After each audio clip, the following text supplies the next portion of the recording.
Yeah, I got an internet buddy who recently discovered the fabulous world of Aladdin kerosene lamps. He's got a Model 11 that he's trying to get started, and he's coming along real well with it. He's almost there. He just needs to learn how to char his wick and clean his wick and maintain his wick, which I think it discourages a lot of people from maintaining their Aladdin lamps, and it's really not that difficult.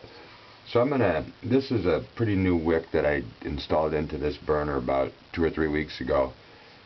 And I've cleaned it a couple times since. I've charred it and it's burning pretty well, but I'm going to give it a light cleaning just to show how easy this is to do. Now, if you're going to char your wick, you want to do this a few times and light the burner, let it char, cool down, clean it lightly until you get a nice even burn. Later on I'll do another video. I'll light this lamp when it gets a little darker, but right now I'm just going to spend about 3 or 4 minutes cleaning the wick prior to lighting it tonight. Normally I would do this in the kitchen, but I thought I would move this up here today for the sake of this video. Now that's about the right height. The last time I burned this lamp, I turned it down and blew the flame out. So normally I'd be burning that at about that height there. What you want to do to clean it, you can see that's a pretty flat, pretty good wick right now. It really doesn't need, it can use a little knocking down, but that's about all this one needs. It's actually going to be good for it, like I said, because it is new, so it's going to be good to dress it just a little bit. Now, you're supposed to always do this in one direction, and I start low and work my way up. And a lot of times you got to hold a little bit of pressure on that wick raiser knob just so that it doesn't push the wick down. Now this is a nice wet wick. You can see the kerosene coming off of it.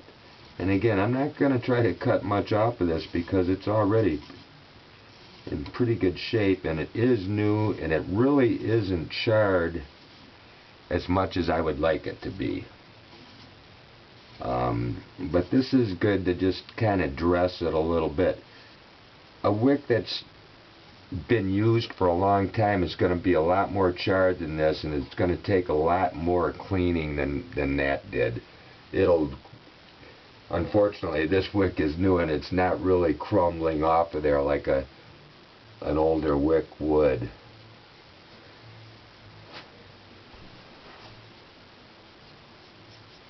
Now, even though you want to go one way with this, sometimes I back it up just a little bit just to see, because like there I got a little hair that I want to cut off.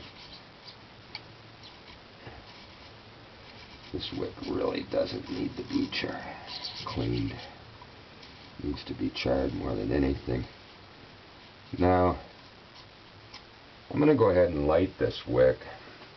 And what will happen is we're going to get flame here, and to prevent that flame, you put the gallery and the mantle on it, because we really want to avoid too much smoke here. I'm going to try to char this one up a little bit because it is still pretty new.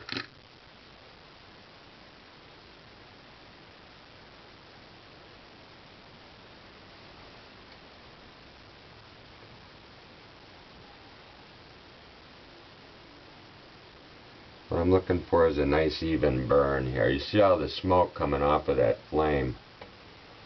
Normally I would have already put the burner and gallery back on it. Now you want to bring the flame up until you get that blue flame there.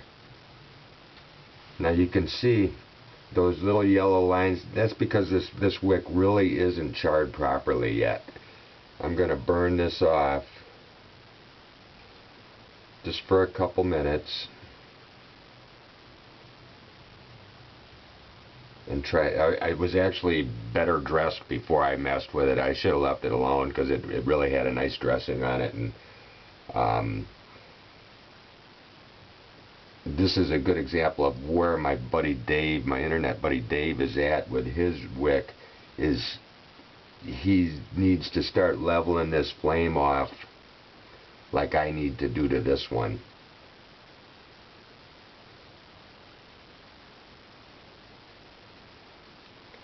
You really got to be careful with these lamps because it's very easy. They'll warm up as you're lighting them. A lot of times I leave my lamps burned pretty low because I don't like to lose mantles. If they get too hot, you'll just burn up your mantle. When they claim they're the equivalent of 60 watts of light, I find that hard to believe. I never turn mine up to that high of a flame. Now I am going to turn this off. It's going to be hot. I'm going to have to let it cool down. I'm going to turn it off, come back up in about an hour and check it and just touch it up a little bit because it really needs to be burned for a longer period. That is pretty even. This isn't a good charred wick. It needs a lot more use before it's really charred the way I want it to be.